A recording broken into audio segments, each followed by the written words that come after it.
Bismillahirrahmanirrahim. Assalamualaikum warahmatullahi wabarakatuh.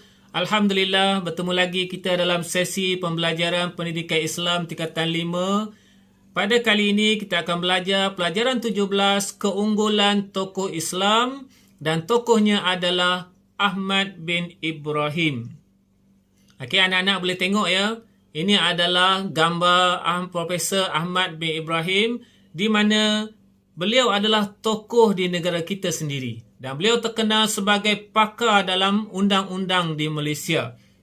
Sebelum kita teruskan, kita lihat terlebih dahulu objektif pembelajaran. Yang pertama, menyatakan riwayat hidup tokoh secara ringkas.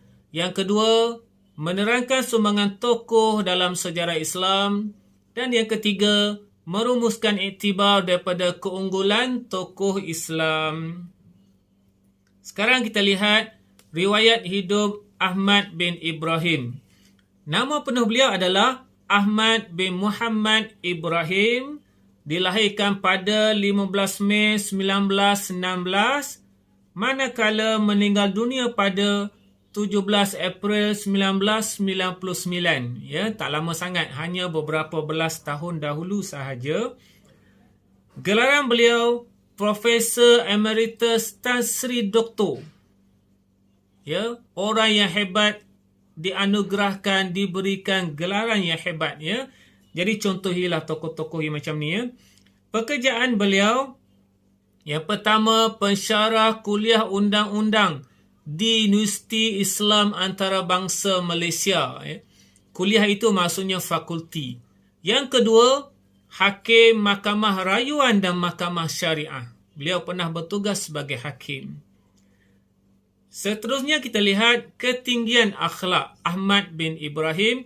Yang pertama, suka menyebarkan ilmu ya, melalui tulisan dan juga kuliah-kuliah yang disampaikan. Yang kedua, menjaga etika keadilan ketika mengendalikan kes perbicaraan, kerana beliau pernah bertugas sebagai Hakim Mahkamah Rayuan dan juga Mahkamah Syariah. Sekarang kita lihat tahap pendidikan. Yang pertama, Victoria Bridge School. Yang kedua, Raffles Institution Singapura. Yang ketiga, Raffles College Singapura. Dan yang keempat, University of Cambridge. Anak-anak pelajar sekalian, sekarang kita lihat sumbangan Profesor Ahmad bin Ibrahim. Sumbangan yang pertama adalah menghasilkan karya-karya yang hebat. Antaranya, buku Undang-Undang Keluarga Islam di Malaysia, seperti Undang-Undang Keluarga Islam di Malaysia dan Family Law in Malaysia. Yang kedua, pelopor jurnal hukum. Yang ketiga, menghasilkan buku-buku berkaitan dengan undang-undang di Malaysia, seperti Sistem Undang-Undang Malaysia, Islamic Law in Malaysia. Ya, hasil karya beliau inilah yang menjadi rujukan kepada peguam-peguam syar'i di Malaysia. Sumbangan yang kedua dari sudut kehakiman, antaranya Hakim Mahkamah Rayuan dan Mahkamah Syariah. Sumbangan yang ketiga adalah dari sudut perundangan, iaitu anggota panel pengasas kuliah di Universiti Islam Antarabangsa. Masya Allah, hebat ya. Yang kedua, pengasas dan penggubal enactment Undang-Undang Islam, Hudud dan Kisos Kelantan pada tahun 1991. Ini adalah sumbangan yang begitu hebat yang telah diberikan oleh Profesor Ahmad bin Ibrahim ya. Sekarang kita lihat iktibar daripada keunggulan Profesor Ahmad bin Ibrahim. Yang pertama, sebagai umat Islam, kita hendaklah mencontohi kegigihan tokoh dalam menuntut ilmu sebagai bukti kecintaan terhadap ilmu.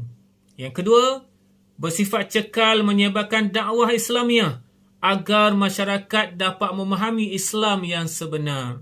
Yang ketiga, menyebarkan ilmu dan kepakaran yang dimiliki agar dapat memberi manfaat kepada agama, bangsa dan negara. Yang keempat, berusaha menjadi insan yang berkualiti supaya dapat berbakti kepada masyarakat dan negara. Dan yang kelima, bekerjasama dalam pembangunan negara supaya negara dihormati di peringkat antarabangsa. Jadi anak-anak sekalian, kita hendaklah mengambil iktibar daripada tokoh yang bernama Profesor Ahmad bin Ibrahim. Anak-anak pelajar sekalian, seterusnya kita lihat latihan pengukuhan. Ya, soalan-soalan.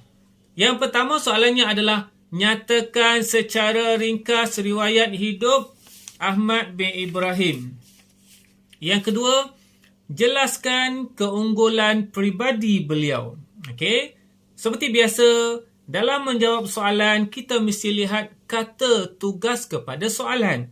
Okey, kata tugas yang untuk soalan satu adalah nyatakan secara ringkas riwayat hidup Ahmad bin Ibrahim. Jadi soalan nyatakan ataupun soalan apakah, jawapannya hanya ringkas. Kecuali soalan yang tanya pengertian. Kalau soalan pengertian, dia mesti memberikan jawapan yang lengkap. Yang soalan kedua adalah soalan jelaskan. Soalan jelaskan, jawapannya mesti memberikan ayat yang lengkap. Ya, nanti kita tengok pada jawapan. Okey, kita lihat jawapan. Riwayat hidup Ahmad bin Ibrahim. Ya, nama penuh Ahmad bin Ibrahim. Tarikh lahir 15 Mei 1916. Gelaran Profesor Emeritus Tan Sri Doktor. Okey, jawapan secara ringkas. Soalan kedua, keunggulan peribadi Ahmad bin Ibrahim. Okey, ini jawapan dia. Yang pertama, suka menyebarkan ilmu. Ini masuk ayat yang lengkap. Suka menyebarkan ilmu. Ayat yang lengkap. Yang kedua, menjaga etika keadilan ketika mengadili perbicaraan. Ya, anak-anak sekalian, tamatlah kita pembelajaran pada kali ini. Semoga anak-anak semua mendapat manfaat dan semoga anak-anak dapat menjadi pelajar-pelajar yang baik dan soleh insya-Allah. Itu saja. Wabillahi taufiq wal hidayah. Wassalamualaikum warahmatullahi wabarakatuh.